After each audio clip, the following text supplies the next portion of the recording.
Flávio Bolsonaro foi escolhido para ser o porta-voz de Jair Bolsonaro durante a prisão. Ele afirmou que o seu pai determinou que a oposição insistisse com os presidentes da Câmara, Hugo Motta, e do Senado, Davi Alcolumbre, para que pautem o projeto da anistia. A declaração foi dada pelo senador nesta terça-feira, logo após sair da visita que ele fez na sede da Polícia Federal em Brasília. Segundo Flávio, o rompimento entre o Congresso e o governo pode favorecer o avanço do perdão que é negociado nas casas. Começar essa rodada com o Luiz Felipe Dávila para trazer o seu diagnóstico para essa situação que envolve o PL da anistia. Muda a partir da determinação do Supremo em relação ao cumprimento de sentença essa fala de Jair Bolsonaro para o seu filho, Flávio, pedindo ou determinando que os presidentes avancem com o PL da anistia. Isso tem um peso diferente, Dávila? Tem um momento mais sensível para se julgar essa questão. Agora, vamos olhar o Congresso como ele é. O Congresso é dominado pelo Centrão. O Centrão é o partido majoritário no Congresso Nacional. Segundo ponto, o presidente do Congresso Nacional, tanto Davi Alcolumbre no Senado como o presidente da Câmara, Hugo Motta, são do Centrão, pertencem ao Centrão. Eles têm o poder de colocar ou não em votação o projeto da anistia ou da dosimetria. O que o Centrão faz? Qual é o cálculo? Olha, se eu colocar o projeto da dosimetria, eu consigo colocar de uma forma mais palatável e tal. Aí o que acontece? A oposição vai ter que se movimentar para apresentar um destaque e transformar a dosimetria em anistia. É o único jeito que a anistia vai ser aprovada. Achar que o presidente da Câmara ou do Senado vai amanhã desenterrar da gaveta o projeto de anistia e colocar em votação, isso é sonho de uma noite de verão. Não vai acontecer. A gente conhece o Centrão. Então o que o Centrão vai fazer? Abrir uma portinha para o projeto de anistia ser apresentado como um destaque no projeto da dosimetria, que na verdade vai separar aquela história de golpe de Estado, da abolição violenta do Estado Democrático de Direito. Isto é a janela para se votar um destaque da anistia. Ao meu ver, este é o desenho político factível para essa questão da anistia avançar ou não no Congresso Nacional. Muitos fazem esse cálculo, que daí você diminuiria o tamanho da pena, né? Porque um crime seria excluído e aí, naturalmente, Jair Bolsonaro ficaria um período detido, mas após o cumprimento de 1/6, sairia, mas não seria de imediato, né? Os demais, né, as pessoas que participaram dos atos do dia 8, esses sim sairiam porque já estão bastante tempo detidos. Mas você, Mota, o posicionamento de Flávio, ele transmite à imprensa essa fala de Jair Bolsonaro que, de alguma maneira, pressiona também os presidentes das casas, não? Eu tenho dúvidas, Cariato. Eu não sei fazer uma leitura do que está acontecendo no Congresso nesse momento. Nós estamos recebendo muitos sinais difíceis de serem interpretados. Eu concordo com o Dávila de que a aprovação da anistia é uma tarefa muito difícil e complicada. Mas acho que não há outra tarefa tão importante para a oposição. Acho que se a oposição abrir mão de aprovar uma anistia ampla, geral e restrita para aceitar qualquer outra medida, a oposição vai estar subscrevendo, assinando embaixo que aceita o jogo que está sendo jogado no Brasil.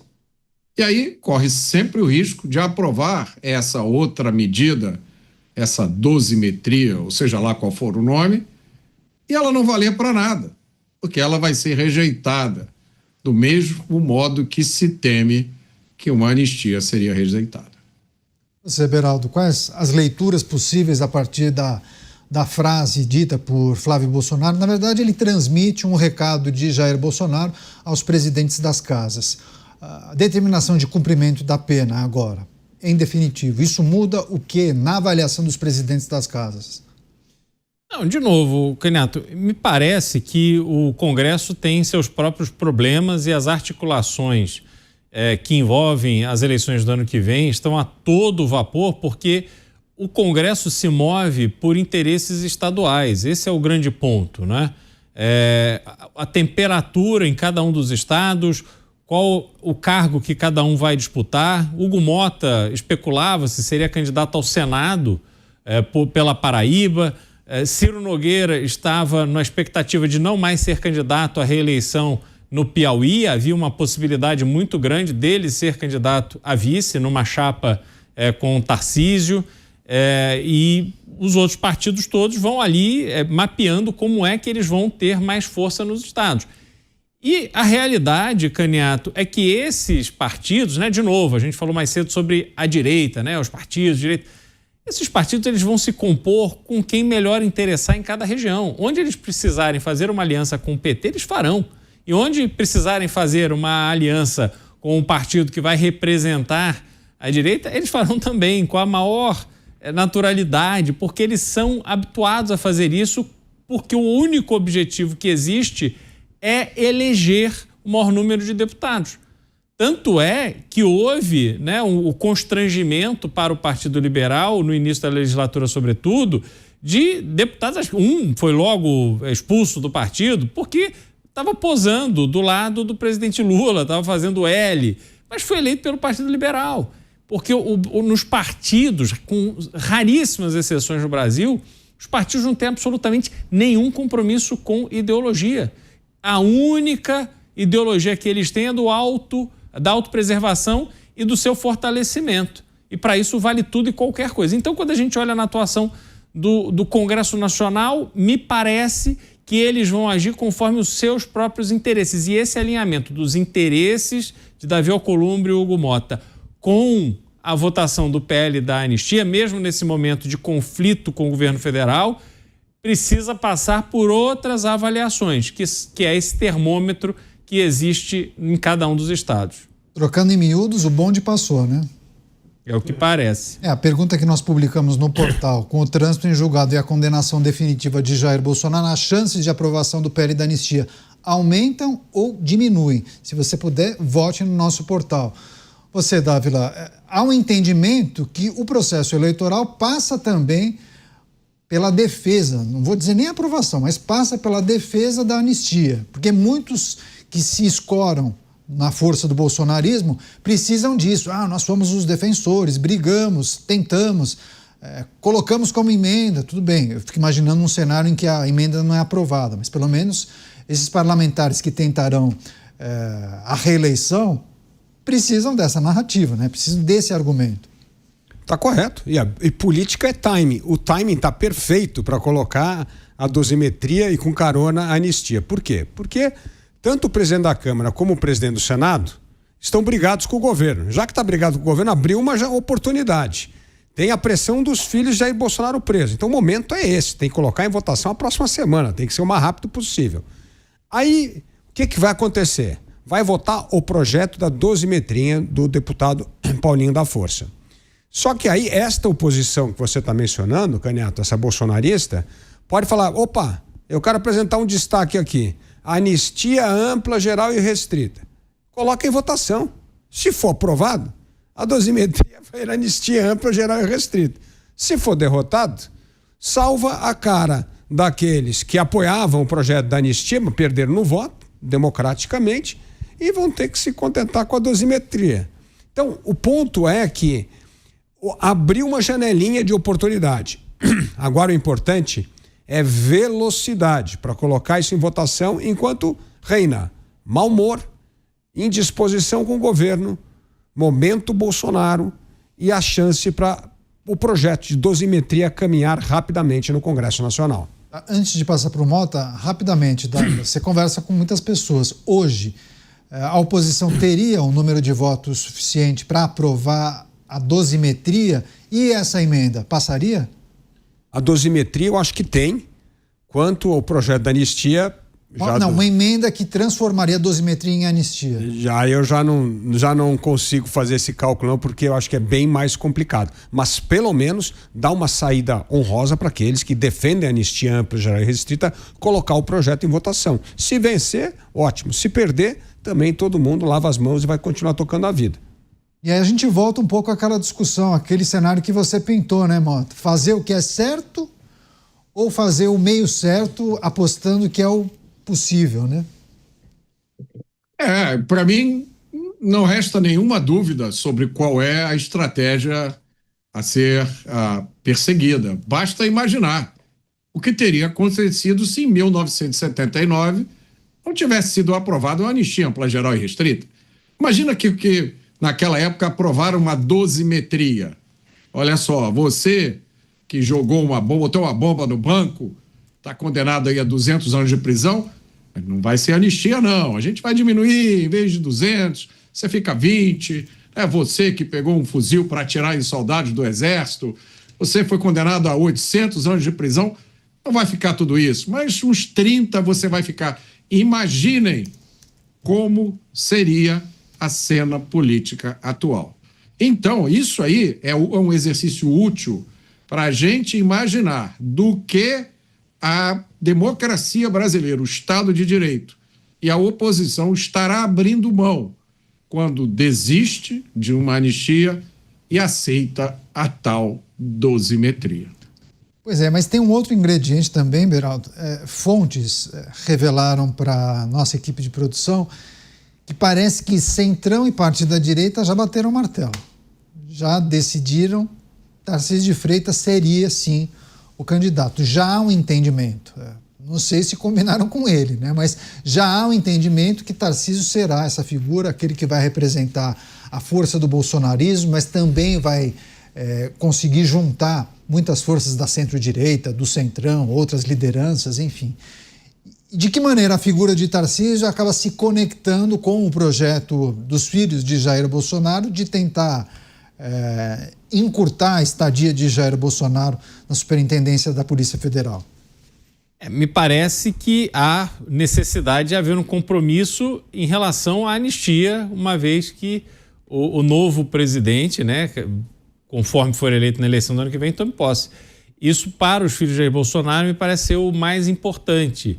E o difícil para eles é saber em quem confiar, né? O que eles vão combinar com Tarcísio de Freitas para garantir que, de fato, haja disposição, mas também uma ação concreta sobre esse assunto. Porque, se nós observarmos, e essas críticas são feitas pelo próprio Eduardo Bolsonaro, o Tarcísio de Freitas, como governador, não abriu as portas do seu governo para as pessoas próximas a Jair Bolsonaro.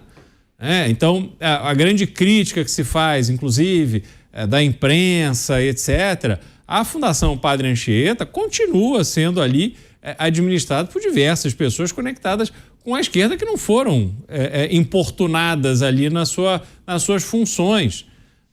O secretariado do Tarcísio de Freitas não é um secretariado que tem ali grandes figuras que estavam ligadas a Jair Bolsonaro e que foram fazer parte do governo de São Paulo. Então, me parece que há um olhar de desconfiança em relação a Tarcísio de Freitas, porque não há uma experiência positiva no sentido de que, não, realmente, tudo que a gente combinou, ele cumpriu, ele nos chamou, nós estamos governando junto São Paulo, temos um grande projeto. Não é isso. É o governo de Tarcísio de Freitas com as pessoas ligadas a Tarcísio de Freitas e a Gilberto Kassab, que isso que é o mais impressionante. Né? Não é que ele trouxe a turma que trabalhou com ele ali, ligado ao Bolsonaro. Não, ele trouxe o Kassab. Frente ampla tem disso. Né? Pois é, mas é uma frente ampla bem curiosa, né? Então ele traz uma pessoa que tem uma participação muito importante no governo Lula, que em tese é a oposição ao Bolsonaro, e convive ali com uma cara de paisagem. E destacando, para finalizar, Caniato, que a relação de Gilberto Kassab e Jair Bolsonaro, ela era péssima até recentemente, quando, já fragilizada em razão desse processo, né, do julgamento que se aproximava, Jair Bolsonaro entendeu que era necessário ele próprio tomar a iniciativa de hastear a bandeira branca com Gilberto Kassab. Mas é tudo muito esquisito, é tudo muito estranho, e a minha percepção é de que não há essa confiança plena em Tarcísio de Freitas, não. Alguns disseram o seguinte para mim, a relação era péssima, melhorou um pouco, agora está ruim. Você, Dávila, o que é preciso considerar sobre essa possível escolha de Tarcísio de Freitas? Para 4 lideranças do Centrão disseram que assunto encerrado, já decidiram que Tarcísio será o candidato, vai reunir um grande número de partidos, vai também abraçar, né, o grupo bolsonarista. E aí, naturalmente, as muitas reflexões de que maneira essa candidatura e a possível presidência de uma figura ligada a Jair Bolsonaro poderia até ajudar nesse processo de aprovação de um projeto, na concessão de um indulto, de uma graça presidencial. Dá para refletir sobre isso também? Não, certamente a questão de uma anistia ou indulto presidencial está no jogo. E eu entendo que essa relação de gratidão que o governador Tarcísio tem em relação a Bolsonaro, e mesmo eu acho que isso pode se traduzir, sim, num compromisso mais à frente de indulto presidencial ou anistia ou qualquer coisa que valha para poder restabelecer essa normalidade que o Mota tanto cumpre. Eu acho que isso só vai acontecer no próximo governo, Mota. Nesse aqui não tem a menor chance de ter um ato de grandeza nem do Congresso, nem do governo, como houve em 1979. Então nós vamos ter que virar a página, vencer as eleições e quem sabe depois das eleições, aí sim, uma medida de pacificação do país para recomeçar o jogo na normalidade. A coisa que o Brasil mais quer hoje é volta da normalidade. Quem faz negócio hoje fala, pelo amor de Deus, vamos ter regra estável, vamos ter taxa de juros de país civilizado para a gente poder investir e crescer no Brasil. As pessoas querem ter normalidade para falar o que elas pensam, o que elas querem, que não tem que deixar de ter medo. Então, a volta da normalidade só ocorrerá num outro governo, num governo de oposição, porque neste governo não tem a menor chance. Este é um governo que fomenta a polarização. Ele gosta do radicalismo porque, como todo populista de esquerda, precisa ter um contraponto muito forte. Já que não tem proposta, precisa ter contraponto. Então, precisamos vencer a eleição. Agora, eu entendo que a candidatura de Tarcísio de Freitas é hoje a candidatura presidencial mais competitiva que tem. Se vai ter todo o apoio do Centrão e com essas preocupações todas bem lembradas pelo Beraldo, se vai ser da direita ou não, não importa, assim, nós precisamos ganhar a eleição. Depois temos que pensar como é que vai fazer o governo. Agora, temos de ter um candidato competitivo. Hoje, o candidato que lidera as pesquisas, mas disparado, é Tarcísio de Freitas. Você escutou também essa história que vários partidos do Centrão entendem que já é um assunto cerrado, questão praticamente fechada, que Tarcísio será o cara? Mas, o Canhato, todos os presidentes de partidos já disseram isso há muito tempo. Todos eles. O Valdemar Costa Neto disse isso. Mas falaram em off, né? É que todos esperavam a história de Jair Bolsonaro ungir essa candidatura. Aí tinha marcado a reunião para o dia 10 de dezembro. Agora nem sei mais se vai ter reunião lá na sede da Polícia Federal. Ninguém sabe mais o que acontece. O ponto é que nós hoje já temos um consenso dos partidos do centro em relação à candidatura de Tarcísio de Freitas. O que todos estavam esperando era o apoio final de Bolsonaro, porque aí seria a candidatura de todo mundo, do bolsonarismo e da candidatura do centro. Agora, eu não sei se isso vai acontecer. O que eu estou dizendo é que a candidatura vai avançar a despeito de qualquer coisa, porque o mundo anda. Você não consegue falar assim, não, eu quero parar o meu relógio no meio-dia. Não tem, amanhã é o meio-dia, tem 1 da tarde, tem 2. As coisas estão andando, o calendário da eleição está andando e vai andar de qualquer forma. Porque o maior desafio, se Tarcísio for escolhido por esse grupo aí, Canhato, é a sucessão em São Paulo. Nós não podemos perder São Paulo. E a grande chance, se não tiver uma boa costura em São Paulo, é o ex-governador Geraldo Alckmin disputar de maneira competitiva em São Paulo. E aí a direita perde São Paulo para um ex-governador que hoje está ligado ao PT.